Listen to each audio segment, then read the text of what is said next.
Hello guys, তোমরা সবাই কেমন আছো? আশা করি ভালো আছো। বড়দের প্রণাম, ছোটদের ভালোবাসা জানিয়ে আজ একটা ছোট্ট মিনি ব্লগ শেয়ার করছি। আজকের দিনটা ছিল 17ই আগস্ট। আজকে প্রোগ্রামটা ছিল কাটোয়া থেকে একটু দূরে মৌগ্রাম। তো এইদিকে আমি রেডি হয়ে বেরিয়ে পড়েছি। তো প্রতিবারের মতন একই ভুল। ম্যাম টাইম দিয়েছিল 4:30, আমি গিয়ে পৌঁছেছি 5:30। এই রাস্তায় এত ভিড়ের জন্য আরও লেট হয়ে গিয়েছিল। টোটো থেকে নেমে আমরা নৌকায় উঠে পড়েছিলাম, কারণ মৌগ্রাম যেতে নৌকায় লাগবে।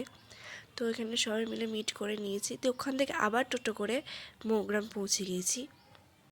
ওখানে প্রচুর দর্শক হয়েছিল শুধুমাত্র আমাদের নাচ দেখার জন্য। শুধু দেখো একবার কত দর্শক হয়েছিল। আমার পরপর অনেক নাচ ছিল, নিজের নাচে ভিডিও করা হয়নি। ওখান থেকে চলে গেলাম আবার টোটোয়, সেম প্রসেসে বাড়ি গিয়ে সেই একই ব্যাপার, মেকআপ তোলো, চুল খোলো, জামা চেঞ্জ করো, সেম আবারও সেম একই ব্যাপার করে নিলাম। তো আজকের মিনি ব্লগটা তোমাদের কেমন লাগলো তোমরা অবশ্যই জানাবে। আর একটা মিনি ব্লগ খুব তাড়াতাড়ি আসছে। তো আজকের মতন টাটা, বাই বাই।